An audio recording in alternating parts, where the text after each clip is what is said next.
Hello everyone, good evening. Today is 22nd of December and welcome to Idea, that is in-depth editorial analysis. So guys, in this session we are going to pick up some of the best editorials that have been published across the different newspapers, and through these editorials we are going to cover the current affairs and the opinions, the ideas that have been contained. Now, these particular editorials that we are going to discuss, they will largely be focusing on number one, on content enrichment that is needed for the examination. Now, many a number of times, and in fact almost all the times, we find aspirants that they are struggling, that they don't have content to write in mains examination, to write in answers. So that content will be taken care of by this session. Secondly, we will take this session in order to understand that how one can link contemporary affairs with GS paper number 1, 2, 3, as well as in GS paper number 4 if there are some important case studies we are going to take. Moreover, all these articles will be taken up with detailed background explanations, so that if you don't even have some idea that what editorial is talking about, what's the context, that thing can also be taken care of. Structured explanation and art of exam presentations will also be focused on. Moreover, articles will be taken with a multi-dimensional assessment. Okay, so in the today's session we are going to discuss 4 editorials, and we have covered today 2 newspapers for that.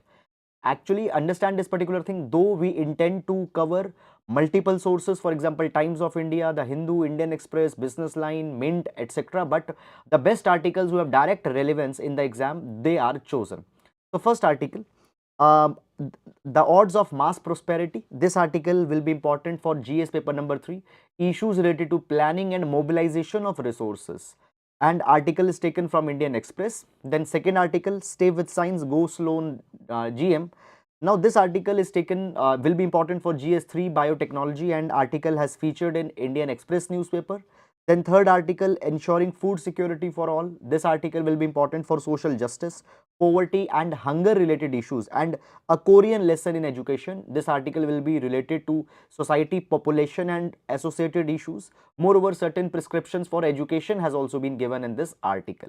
Okay, so these are all articles that we are going to take up, and meanwhile I would like to wish good evening to all of the learners who are watching. Shubdeep, Priyanka, Pratiksha, Pooja, again Pooja Rangola, Meenu, Pandi, Santosh, a very good evening to all of you. Now, let's start with the analysis, but before that, I would like to tell you about Unacademy UPSC CSE GS courses, where you get an opportunity to get educated by India's best educators. Now, the Unacademy is offering deep discounts, where up to 40% discount and free extension offer is being given on 18-month subscriptions. You can avail these offers by using the code Sahil29. You can avail these particular offers.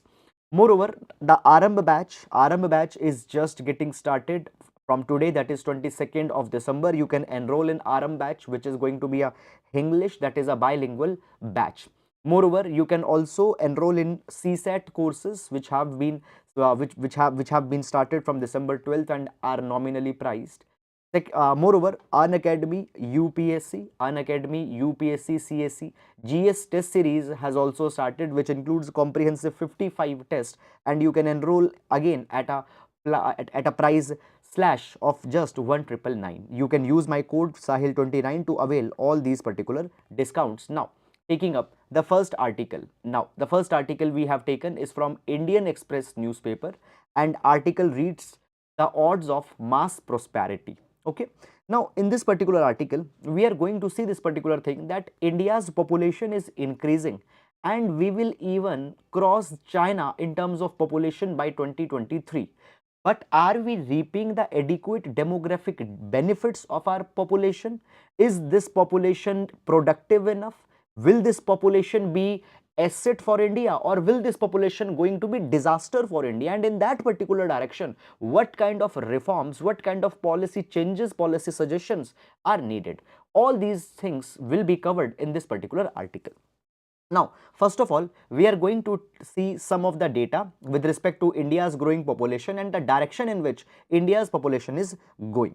So, as we talk about data, we find this particular thing, that in April 2023, that is by next year, just in 4 months time, India's population will reach 1.43 billion and it will exceed China's population. Now, this particular data has been already provided by World Population Prospect Report. World Population Prospect Report. Fine. Now, this thing is sweet, it is good, but at the same time it is bitter, it is bad as well. So, let's see that why it's good and why it's bad. First of all, it's good because understand this thing that our population is increasing, but at the same time we have made certain improvement in demographic indicators. For example, life expectancy of India has more than doubled. It was just 31 years when India got independence in 1947, but it has now more than doubled. So this is something that we have done. Moreover, all these particular things have happened without any stringent interventions in our population. For example, China came with one child policy, and by that particular thing, they were able to stabilize their population. India's population is though increasing, but at the same time, it is stabilizing also. And for that particular thing, I want to give you some additional data. For example, as per National Family Health Survey 5, India's total fertility rate has reached to 2.0. Okay, it means that how many birth a hypothetical woman will be giving in her reproductive age. So it is little bit less than the replacement rate, but it shows that India's population is going to stabilize, though it will go down also. Now, this particular thing we have achieved without any intervention, okay, such as one child policy of China. Moreover, we have also improved on other indicators, but at the same time, mass prosperity for massive population is difficult. Still, large chunk of people, they are not skilled. Large chunk of people, they are not having any vocations. They are not contributing productively in Indian economy as well. Now, understand this particular thing, that when we talk about India, India is getting large remittances from a very small population overseas. Very small people, small number of people are sending large remittances, and India had become the largest recipient of remittances that are coming. Now, this small population reinforces the idea that what a human capital can do, what a human capital can do. Now, understand this particular thing. I want to reinforce this particular thing by giving you some relevant and important data. Now, software employment. Software employment. Okay, so see this particular thing. 0.8% of the workers, 0.8% of the workers in India, they are generating 8% of GDP. So this is huge. Now, who are these 0.8% of the workers who are trained in software, who are trained in IT technology? Okay, so we can see that trained capital, trained human capital, it can contribute significantly in economy. Then you can see on the remittances front. So when we talk about Indian population who is living outside, in comparison to the total population of India, that is just 2%, in fact less than 2%, the population that is living outside. But these people are sending huge remittances back in India. India is the largest, one of the largest recipient of remittances, and more than $100 billion of remittances have been sent in India by the population, which is less than 2% of our total population, which is huge. So now these people who are working in software industry, the people who are sending remittances from the overseas, largely are high skilled productive human capital that we are having. Now understand this particular thing. According to the World Bank report, it has been said that there is a qualitative shift during the previous 5 years that had happened. Now understand this thing. India's diaspora, that is India's people living in other countries. Okay, India's diaspora can be divided largely in two parts. Fine, there is a lot of diaspora that is living in Gulf countries, and then there is diaspora, the Indian people living in Western Europe, Western Europe, and Western Europe, and in North America, North America. Now, the Gulf diaspora is largely involved in blue collar jobs. They are largely involved in blue collar jobs. Blue collar jobs means where they are doing some manual work, labor work. But the diaspora living in Western Europe and North America, they are largely involved in white collar jobs, means in supervision jobs, in high skilled type of jobs they are involved. Now, earlier, a lot of remittances used to come from the Gulf where people were in blue collar jobs, but now there is a shift that is happening. Is it clear? From low skilled informal employment of Gulf countries, Fine, from here, a large number of remittances used to come, but now our remittances are coming from high skilled jobs in high income countries, that is Western Europe and North America. So large remittances are coming from that part, and in that part people are highly trained, highly productive, and high skilled human capital is there. In this particular direction, we also see that last year US replaced UAE as single biggest source of country. 23% of remittances have come from US, where high skilled human capital lives. Moreover, our remittances, they are 25% higher than FDI. Fine, whatever we are receiving through FDI, 25% higher our remittances are. Then 25% less than software exports. So whatever total software export India does, just 25% less are the amount of remittances that we are receiving. Why it is happening? Because of human capital, trained human capital.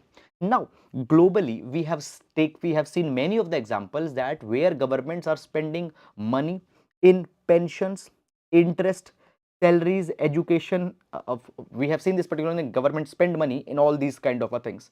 Okay, pension, interest, salaries, education, healthcare, roads, etc. And second is that government is spending the money, and the question comes, where government is bringing that money? Is this money coming from taxes? Is this money come from that debt? Now understand this particular thing, that how much money is spent, how much money is spent, where money is spent, and from where the money has been brought, from where it has been financed. It plays a very important role. When government is spending in productive skill set of the people, for example, when government is spending money in education, in skill development, in vocation development, and when this particular money is being brought by proper taxes, then the productive human capital development will happen in that particular nation. On another hand, when government is spending a lot of money in freebies, in revenue kind of an expenditure, and when that a lot of money is being taken on debt, etc., then the country's development will go on some different side. So when there is a targeted spending on skill sets such as education, vocation, health, etc., it leads to productive human capital, and this is something that India needs to focus upon. Now, if we correct the budget prescriptions, we can bring substantial amount of money for human capital development, and in fact productivity can be enhanced. Now understand this particular thing. Basically, we have Ministry of Finance, which is a closest thing to Ministry of Employment. Why? Because Ministry of Finance, through its budget allocations, through its outlays, basically creates an ecosystem for employment generation and all such kind of things. Now it has been provided that in this upcoming budget that we are going to bring, we need to introduce a finance bill which should target productivity and continuity. Okay, productivity. Basically, we need to finance such kind of schemes, we need to bring such kind of a laws that how productivity can be enhanced, we can focus on that particular thing. And for building more and more human capital, we need to bring specific laws. For bringing formal jobs, we need to bring formal job reforms. This is something that has been provided.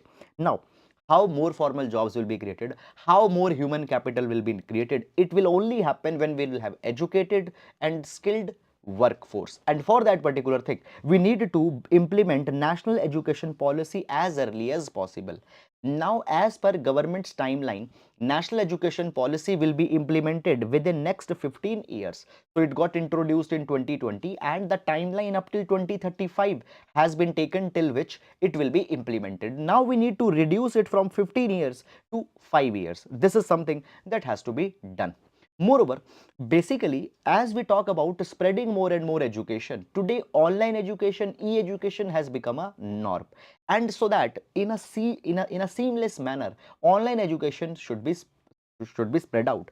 So we need to abolish licensing requirement for online degrees. Now today almost all the universities, all the colleges have developed the capabilities to impart online education, but they are not having the capacity to give the online degrees. For that they need licenses. So that particular thing is to be removed, and all 100,000 plus accredited universities that we have, they should be allowed to launch the online learning courses. By this particular thing, mass education can be provided to the youth of our country. After that, we need to focus on apprenticeship program. Now what is apprenticeship? Okay, suppose guys, there is a goldsmith. There is a goldsmith. Now, a person goes to goldsmith and asks this goldsmith that I want to learn your skill. So this goldsmith will keep this particular person in apprenticeship, and this person will be called as apprentice. Apprentice is a person who is learning some practical skill with by practicing it with a master craftsman. Okay, now by apprenticeship, what will happen? This master craftsman will get labor. Okay, though this labor will be provided stipend also, some money, but that will be very nominal. So this particular person will get labor, and this person, the apprentice, will be able to learn some kind of a skill. So apprenticeship programs have been very popular in manufacturing economies, but in India, apprenticeship program or apprenticeship is not been featured that much. We have just 0.5 million apprentices in India. It needs to be increased to at least 10 millions. Universities, they need to launch degree apprentice courses where the people can come for apprenticeship, can learn a particular skill. Moreover, tripartite contracts with employers also needed to be launched under the Apprenticeship Act. Now, what is this tripartite contracts? This tripartite contract, under this context, it means that there needs to be a contract between three parties: employee, employee, employer, employer, and government. Okay, so employee, employer, and government needs to sign a tripartite agreement for enhancing more and more apprentices in India. At least 10 million apprentices under Apprenticeship Act. The next thing that's being talked here is that basically 4 labor codes. Now understand this particular thing. In India, the labor comes under the concurrent list. Because of that particular thing, okay, there are multiple laws on the subject of labor enacted by both the state as well as the center government. Now, when multiple labor laws are there in India, it creates a lot of confusion. It creates lot of compliances burden on employers, on industrialists. So therefore, what happened? Majority of the labor laws got streamlined and they got compressed in the 4 labor codes that India had already came out with. But up till now, these 4 labor codes have not been completely implemented.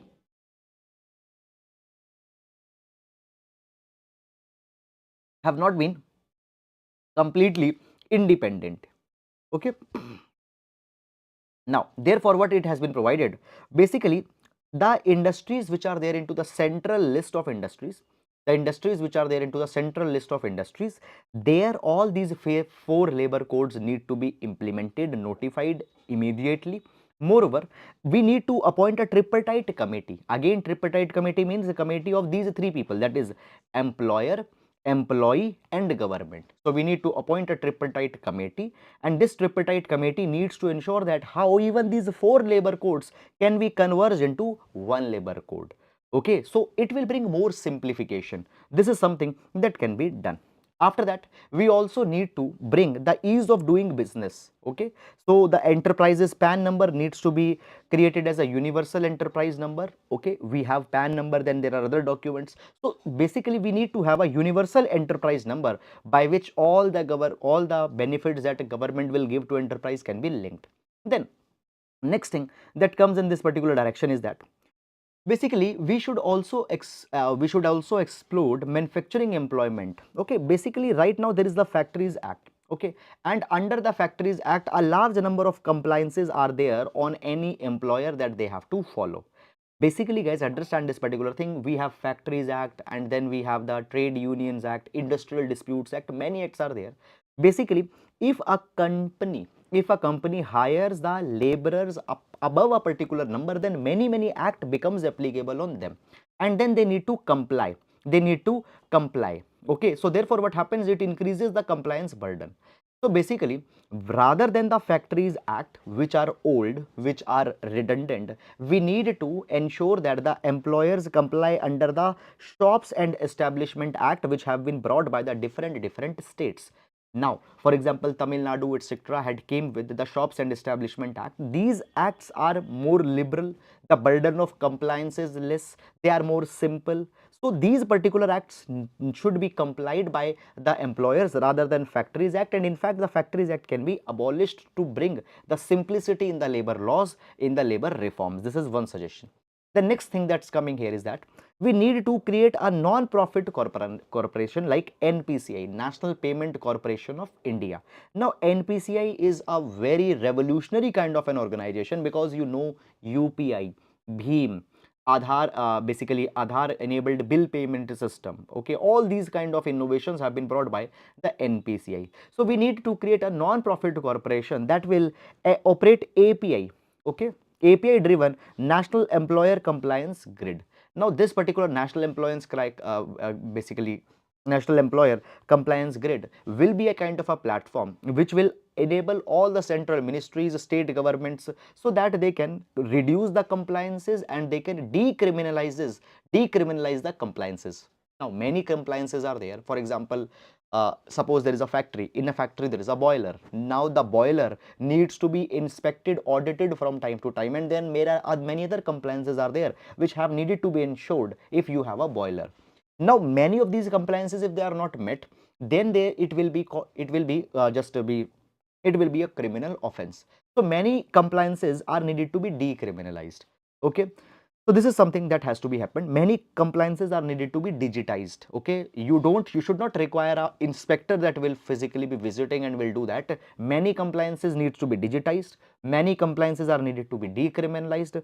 Compliances are needed to be rationalized. If there are 100 compliances, they should be reduced to 20 or 25, which are the most important. So we all need to do all this particular thing, and for that a kind of a digital platform can help, which is National Employment Compliance Grid. So for this particular thing, a non-profit corporation organization needs to be brought.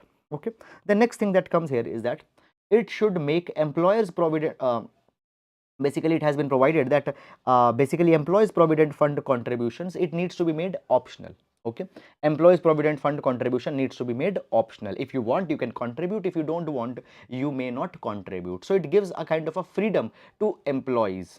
Then next thing that comes here is that basically we also need to notify the budget announcements to create employee choices in their contribution to health insurance and pension.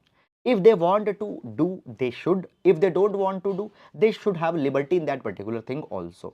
And then all the employer subsidies and tax incentives need to be linked with the high wage employment creation. Now understand this particular thing, that if the employers, if industries create employment, okay, above a particular level, they will be given tax holidays, tax subsidies will be given to them, and many such kind of a benefits will be given to them.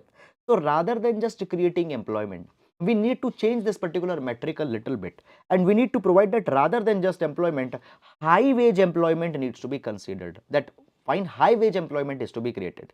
Okay, now as we talk about this particular development, understand this thing, that India and China, okay, India and China, just a minute, yes, India and China both had their per capita GDP in 1991 at equal numbers. Both per capita GDP was equal.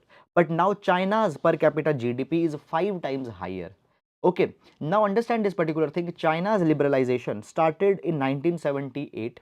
Okay, but even today when we see, basically India faces more unfavorable global context of growth. Growth is not very much high. China has witnessed double-digit growth rate for 2 decades continuously, but we haven't seen that double-digit growth rate up till now. So India's growth rate are low. India's exports are low. In terms of manufacturing, India has not been able to scale as what China has done. So basically, we need to see this particular thing, that we if we need to bring the mass prosperity, okay, today we will have the most populous, we will become most populous country, and if we want to make that our this population, these masses are the prosperity masses, we need to invest in human capital. We need to bring more formal jobs. Okay, this is something that is to be taken up. So that is all, guys, about this particular article. I hope that you have understood this particular thing. Okay, and I hope that everything is clear. So guys, if you have any doubt, we can take your doubts as well. Okay, tripartite contract, okay, uh, tripartite contract. So when we talk about tripartite contract, what is a tripartite contract? It is a contract which will include 3 parties. Just a minute. Tripartite contract is one which include three parties, that is the employee, employer and government representatives. This is a tripartite agreement. Tripartite agreement, by the way, means any agreement where three parties are there. But in the context of labor, tripartite agreement means three parties: employee, employer and government. Okay. Sir, please take session on Sunday also. Okay. Okay, we'll try to do that particular thing, Shubdeep. Shubdeep, your request is noted and we'll try to do what we can take on that particular thing. Okay. Now, moving on in this particular direction. Okay.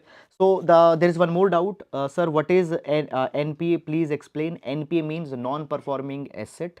So, when a bank has given some money in the loan and if that particular money is not returned, then that particular account will become NPA, non-performing asset account.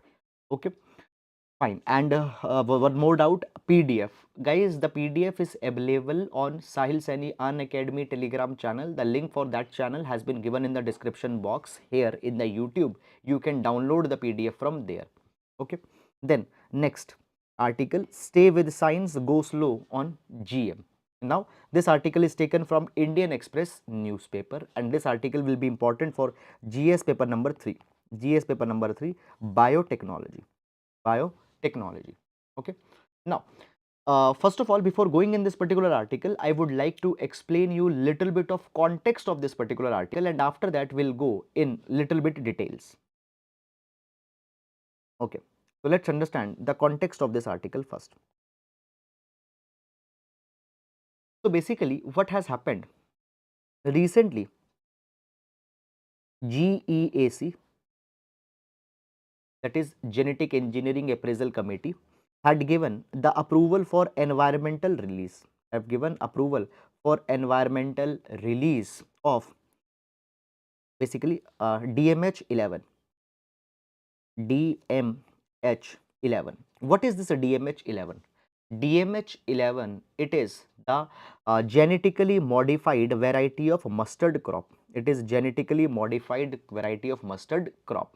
Now, what is genetically modified mustard crops or genetically modified crops?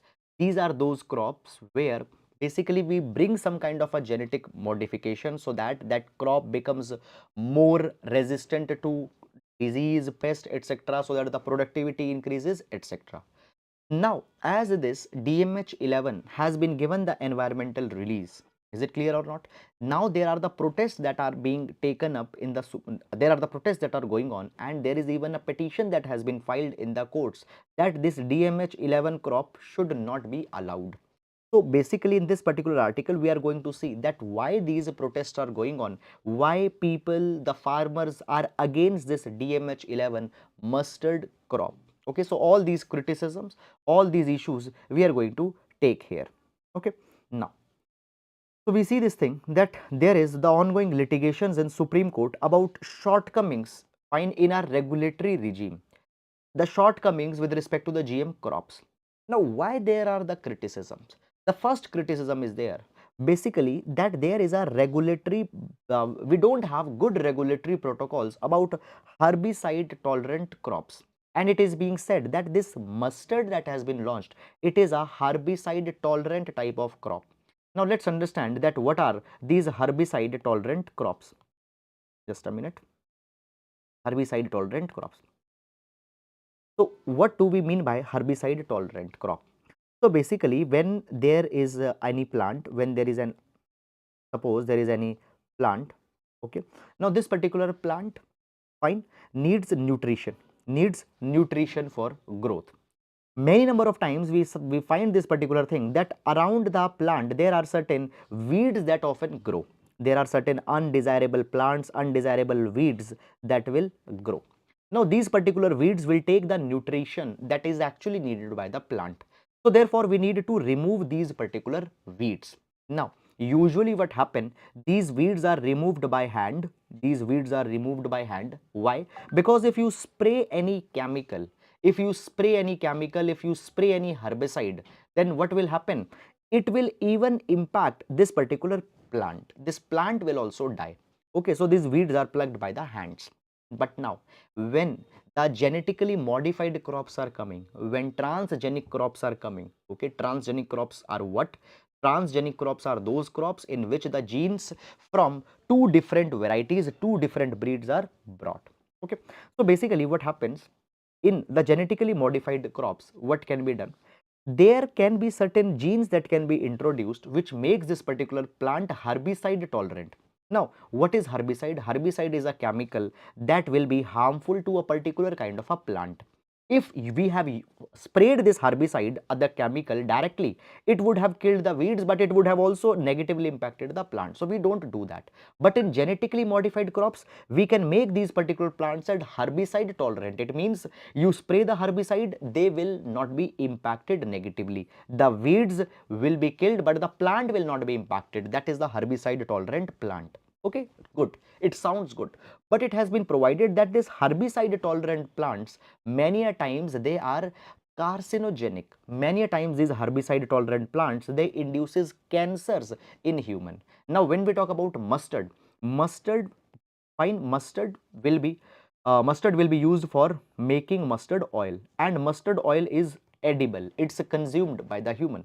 So therefore, these herbicide tolerant crops will lead to cancer in people. Okay. Now, in this particular capacity, guys, there are many problems, many criticisms that have been raised on GM crops. Now, understand this particular thing. When we talk about the transgenic technology means that in a particular crop, there are the genes from different plants have been brought.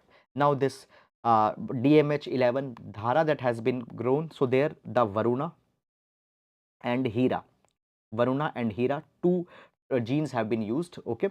Now, in the GM crops, basically, according to the Cartagena Protocol on Biosafety, it refers that the genetically modified organisms, GMO, when these crops, when the GMO living modified organisms or genetically modified organism crops are introduced in any particular region, they propagate themselves and they proliferate. They spread with a very swift rate. Okay, and when they spread, what happens? The native variety of crops that are there, they will be removed. Okay, they will overpower these particular variety. Now, understand this particular thing, that these genetically modified crops have not been adopted a lot in other countries because of these fears. Fine, even after 25 years of the introduction of these GM crops, still just 29 countries are using these GM crops, and 91% of the area under the cultivation of these GM crops is in these 5 countries, that is US, Brazil, Argentina, Canada and India. Okay, so therefore large number of the GM crops are grown in these 5 countries actually. In China, the China was the first adopter of BT cotton, and the area increased, but now it is declining, and non-GM hybrid technology is being used into the rapeseed and mustard and other such kind of things.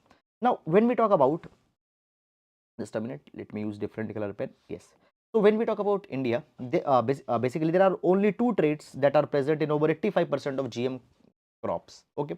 Number one, they are herbicide tolerant. Herbicide tolerant, I told you, herbicide tolerant are the plants where crops are modified to withstand large amount of toxic weed killing chemicals. And second feature of these GM crops is that they have insect resistance. Okay, so many, basically they will be producing the pesticidal toxins, so they will be able to resist the insects and all such kind of pest. Okay, so two features are broadly there. Now, these particular crops are leading to multiple problems. For example, it leads to ecological damage. Basically, it has been provided that, see, bees are the largest pollinators. They help in pollination, and basically when the bees are feeding on these DMH11 crops, then it has been provided that the HT mustard, okay, the herbicide tolerant mustard, it will impact these honeybees in negative way. And if the honeybees will be impacted, will be exposed with this particular kind of mustard, eventually the honey production will go down. Their honey will get contaminated, and that contaminated honey will not be accepted in the other countries where we are exporting the honey. Understand this particular thing. For the food products under WTO, there are sanitary and phytosanitary measures that are there. Sanitary and phytosanitary measures that are there. And under the sanitary and phytosanitary measures, every country can dictate that what amount of toxin will be allowed, maximum amount of toxin that is allowed. And such honey will be discarded by using the WTO standard and phytosanitary measures. So it will impact our exports in the long run. The next issue that comes here in this particular direction is that it will impact human health. Okay, I already told you that they are carcinogenic, they are there is a neurotoxicity, they can lead to reproductive health problems, organ damage. All these particular things have been documented by independent researches that have been done by many such organizations on the GM crops. So therefore they will have a huge negative impact on human health, environment. And then it has also been provided that we are bringing these GM crops because they have high yield, and it has been provided that around 28% high yield is there. So there are strong evidence that though it has high yields, but understand this particular thing. Basically, there are the strong evidence of the hazards of the HT crops, fine, and claim of high yield were being made. But we need to think this particular thing, that even if there are the high yields, are these high yields justified in terms of the impact that it will lead to on environment and on human health? We need to seriously consider this particular thing. Then after that, moving on, there is also the issues in terms of the testing procedures. So basically in this particular direction, it has been provided that a technical expert committee has been appointed by the Supreme Court to see that whether these GM crops are safe or not. And this technical expert committee has clearly provided, moreover, there are two parliamentary standing committees who have provided that there are serious lapses, shortcomings, inadequacies in biosafety testing of this DMH11 mustard crop. Proper due diligence has not been taken up. Moreover, it has also been provided by some of the members in the technical expert committee that herbicide tolerant crops, which is this DMH11 crop, such crops need to be banned. This is something that has been provided. Moreover, basically there was no independent health expert that participated in those committees which have tested this mustard for human health safety. This is something that has happened. Now, government is giving certain justifications in this particular thing. This DMH11, it has been provided that this DMH11 is not a herbicide tolerant crop. It is not a herbicide tolerant crop.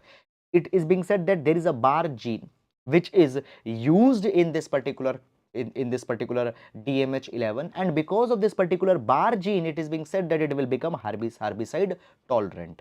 But it is being said that this bar gene is needed for pollination control technology. Is it clear or not? So this is something that has been provided, and herbicide will only be used during the seed production. Herbicides will not be usually be sprayed on that. Is it clear? But the reality is that this bar gene is present in both parental lines.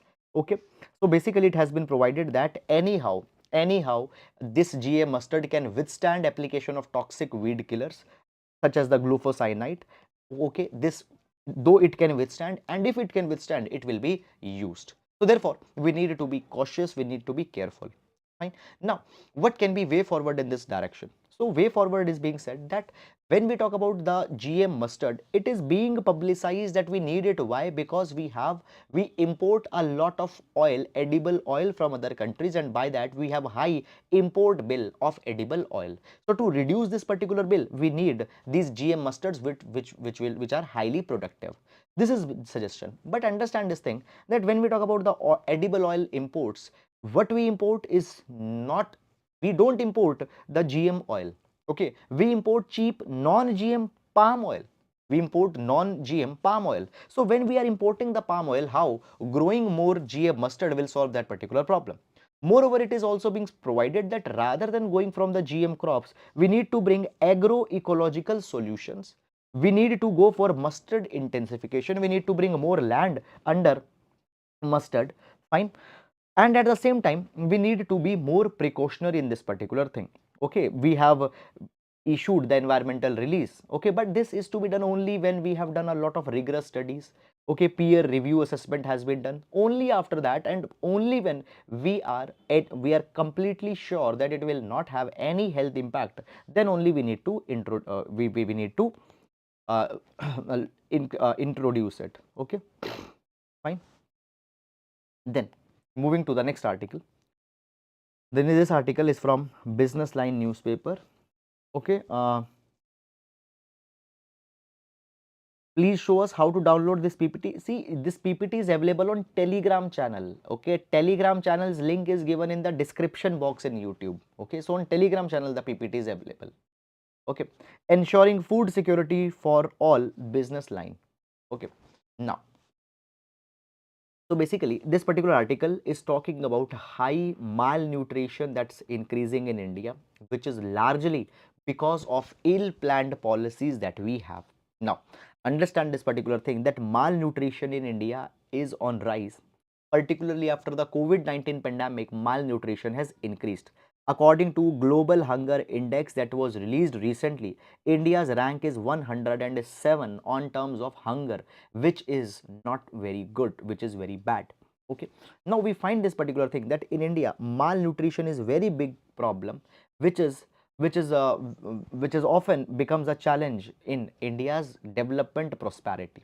We have more than one third of undernourished children, more than one third of undernourished children, and this is something which is not bringing a very good name.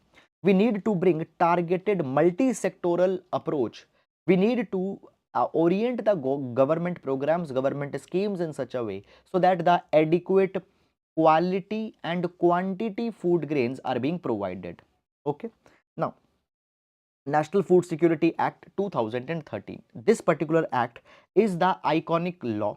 This particular act is the iconic law which is there to control the problem of hunger, okay, or to provide a kind of a food security in India. I'll explain this particular law briefly.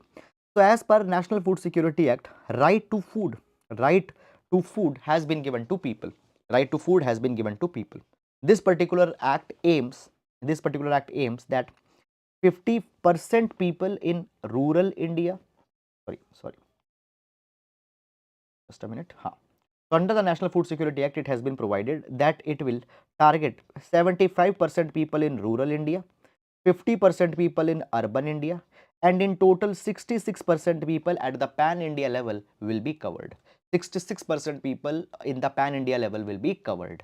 Under this particular act, there will be the two type of households that will be identified.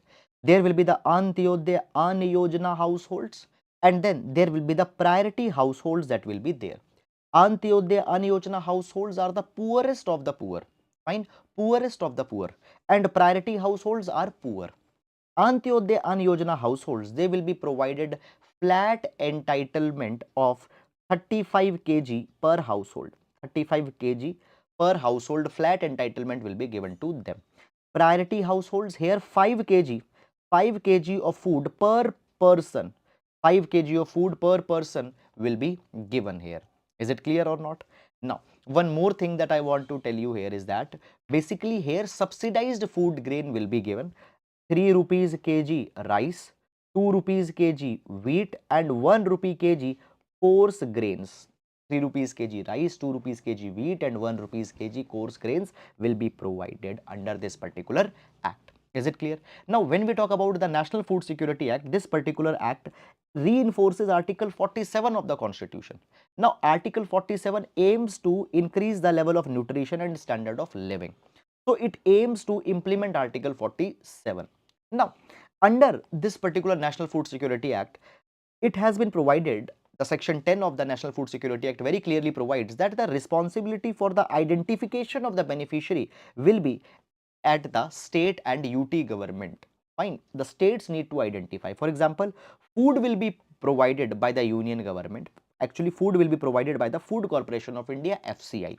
But the identification of beneficiaries who should get the food, it should be done at the level of the state.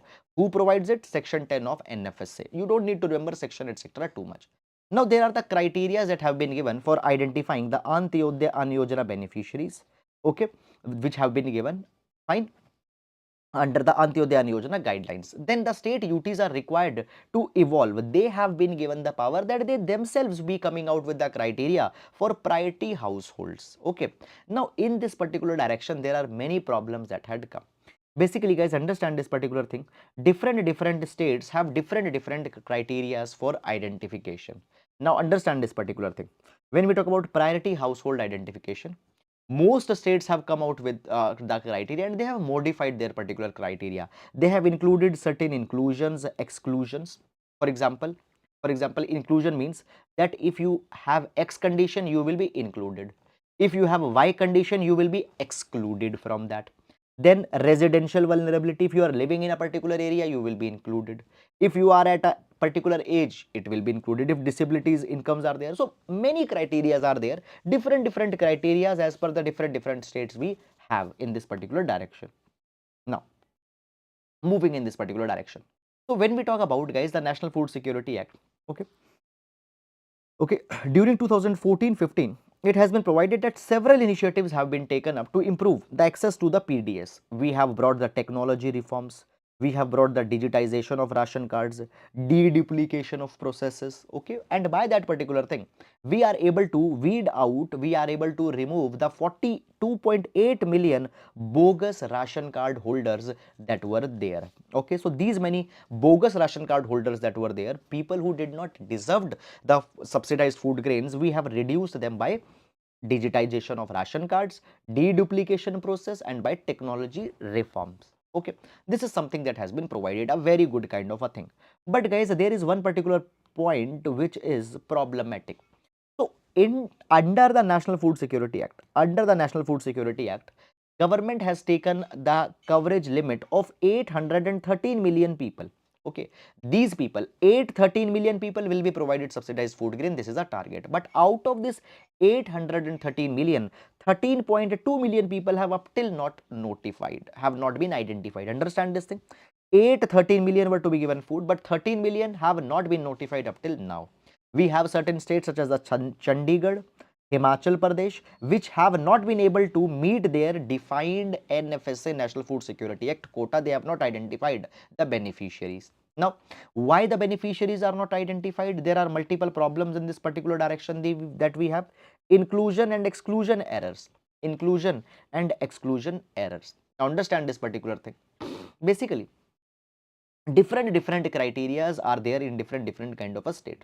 Okay, sometimes, okay, income earning is being used as a criteria in the 15 states and UTs, while it is used as an exclusion criteria in other states and UTs. Understand this particular thing. What do we understand by inclusion criteria? They will define one income. Okay, suppose 50 rupees per day, 50 rupees per day, I'm just taking a number. If you are earning less than 50 rupees per day, you will be included. You will be included. Just they have defined this particular thing. Okay. Then certain states have defined their criteria on the basis of exclusion. Exclusion. For example, if you are earning, let's say, above 50 rupees, 50 plus, you will be excluded. Now, point is that there is no one definition whether you are covering people on the basis of inclusion criteria or whether you are covering people on the basis of exclusion criteria.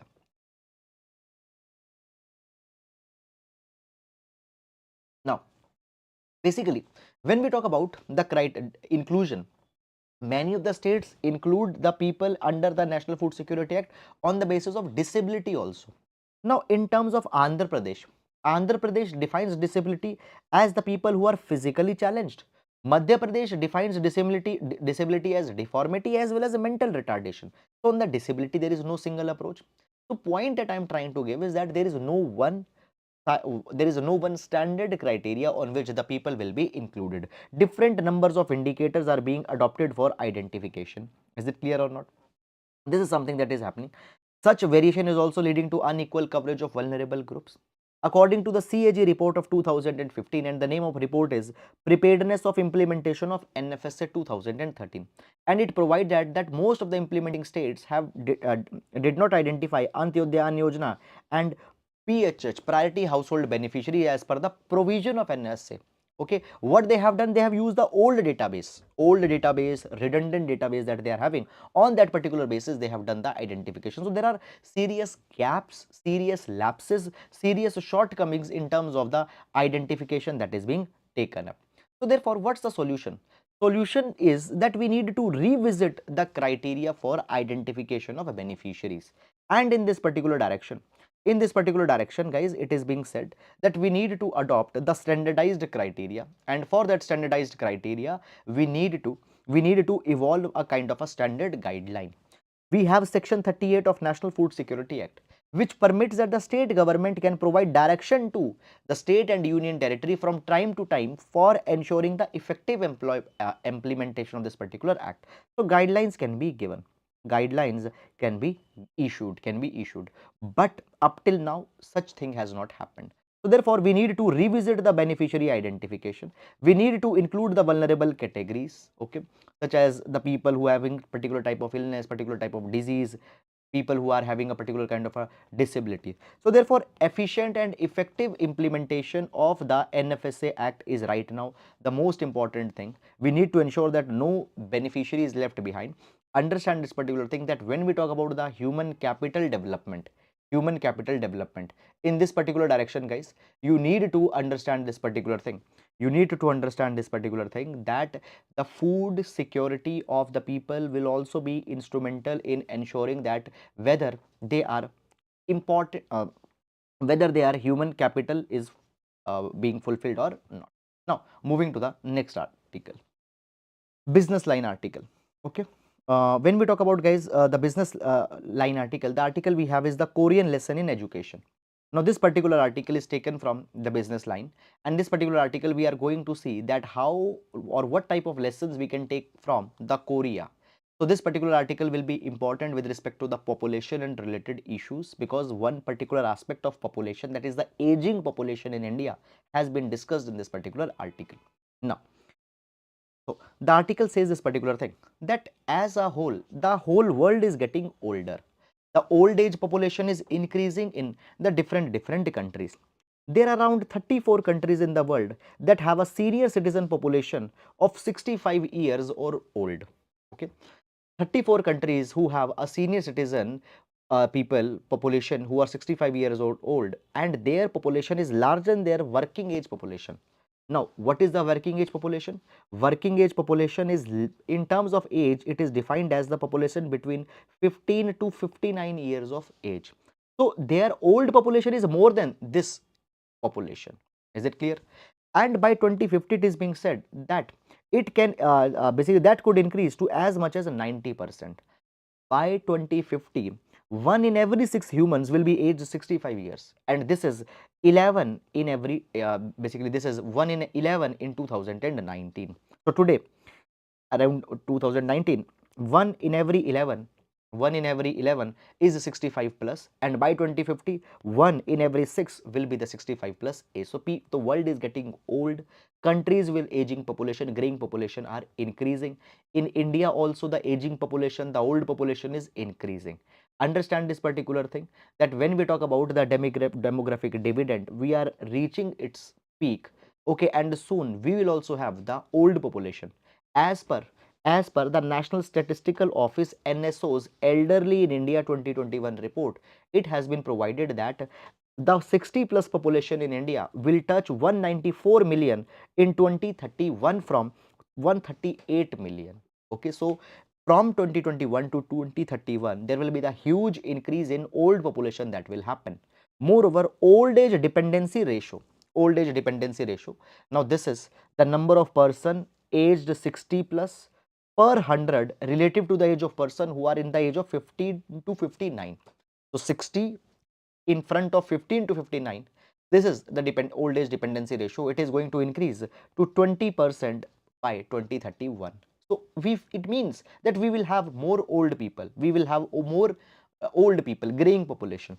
Now in this particular direction, we have a report by Lassie, that is longitudinal aging study India report, and in this particular report it has been provided that we have old population, but the old population is economically desperate. Old population actually having its own challenges. For example, 62% of the people between age of 45 to 59 years and 35.7% of people above the age of 60 years are working. They are working. Now they are working, it only tells the half of the story. They are working not because they are working not because they like to do, but many times they are working because of their economical vulnerability, because of their economical deprivations. That is compulsory for them to do this particular work. Moreover, the nature of the work also is something that need to be understood. They are not doing the work which is secure. Many times they are engaged into the activity. There is a lot of there is a lot of overload. Okay, fine, in terms of the age that they have. According to the same Lassie survey, it's being also provided that 4.4% of people in the age of 45 to 59 and 1.5% people in the age of 60, they are still seeking the jobs. They are looking for the jobs. So it means that they don't have financial security in their old age. This is the vulnerability that we are having. By seeking a job, okay, it doesn't also mean that they will get one job, and if they don't get the job, their economic vulnerability is further going to increase. Now the ability of a person to get a job and the ability of a person to get a high paying job depends on one's educational qualification, one's skills, as well as one's past experience that that particular person is having. Now on this particular scale, it has been said that when we talk about the current status of employability, okay, according to the World Economic Forum, it's being provided that 1 in 4 management professionals, 1 in 4 management professionals and 1 in 5 engineers and 1 in 10 graduates, they are employable. So 1 out of 4 management professionals is employable, 1 out of 5 engineers is employable, and 1 out of 10 graduates are employable. It means large number of youth are not properly employed. In here, I want to give you one more report. As per the India Skills report, only 43% of graduates in India are employable. Now why they are not employable? Because they don't have critical skill sets. Here you can take example of South Korea. Now as we talk about South Korea, basically South Korea first of all has witnessed a rapid growth, economic growth they have witnessed, as well as the population growth they have witnessed after the Korean war that was between the North and the South Korea that happened. And after that it has become one of the fast growing economy of Asia. Now first of all, South Korea right now is also facing a problem that their population is declining. Basically their population is declining and their young population is particularly declining even more. Now basically its population declined in 2020 and its fertility rate is at 0.84, which is very much less. According to the United Nations Population Division, uh, replacement rate is 2.1. Replacement rate is 2.1. It means that if every woman is giving birth to 2.1 children, then the population will stabilize. Neither it will go up nor it will go down. So replacement rate is 2.1. This is 2.1. What is 2.1? Total fertility rate. Okay, it needs to be 2.1. If it will go below 2.1, then the population of a country will go down. Now what is South Korea's population fertility rate? 8.4. It means every woman is giving birth to just 0.84 kids. It should be 2.1. It means that South Korea's population is going down at a very high rate. Their total fertility rate is lowest in the world. Now when we talk about demographic dividend, okay, it means the maximum percentage of population who are in the working age, their demographic dividend peaked in 1990. So now they are moving towards old and graying population. This is a very big problem. Now the government in South Korea is investing 11.2 trillion won, that is around 75,400 crore rupees, okay, for the higher and lifelong education. They don't have young population, so they are investing in their their old population. Their skill sets are being improved. According to the media reports, the Korea's school age population is declining. There are falling birth rates, so therefore there are few children who are to be educated, so their expenditure on primary education is going down. So therefore they are focusing on higher and lifelong education of the old people, adult people. Now in India we find this particular thing, that education is chronically underfunded. government allots around 16% of expenditure on education. Center and state together, they are investing just 4% of India's GDP on education. Seeing this particular thing, basically we find that this is very much less. Seeing the size of the young population, seeing the size of the vibrant population that we have. Now, understand, given the nature of electoral politics that we have, government needs to show that particular thing which is visible very clearly. So resources are being just given to show to for physical infrastructure. See, you can see a road that, okay, in our government in 5 years we constructed this much kilometer of road, these many flyovers, bridges we have constructed. But education, if you are investing on education, the result will come in many years, maybe 10, 15, 20 years, and that result, it is very too late. So government are not interested in investing in that. Okay, so right now also there is a revdi culture, freebie culture. Government is more focused at how they can attract more and more people. They want to give juicer, mixer, grinder, they want to give TV, but they don't want to invest specifically on education. That's happening. Now we are also going to hit our demographic peak, where we will have the maximum percentage of population in the working age, and will hit our demographic peak around 2030 or 2032. This is some time that is expected. So therefore, every year now it's more important that we need to spend more and more on education, skill sets and vocation of the people. We have already missed the bus of reaping the demographic dividend. We already, in the past decade, or in the past few decades, in fact, we should have invested on education, skill building, vocation building, but we have not done that particular thing. And because we have missed that particular opportunity, now it's very much important that we invest on our present population. We also look the problem of old population, graying population, and we need to ensure that how we will manage that population. Now this particular thing will might become unmanageable in the future. Today it is not unmanageable, today it is not unmanageable, in future it might become, and till then we need to find certain viable solutions in this particular direction. Okay, so this is, guys, all about this particular article, and with this we come to an end to the today's newspaper analysis. Guys, I hope that you have understood this analysis and you have understood this particular video. The focus of this particular video is to give you opinions, is to give you ideas, is to give you content for your mains examination. Okay, so that is all, guys, about this particular article. And if you want the PDF of this particular video, you can take that PDF from the Unacademy Sahil Saini channel, Telegram channel. The link for the channel has been given in the description box in this YouTube. Fine, so that is all about it, and now we'll be meeting tomorrow, guys, at 7 p.m. same time. Till then, please take care of yourselves. Thank you so much.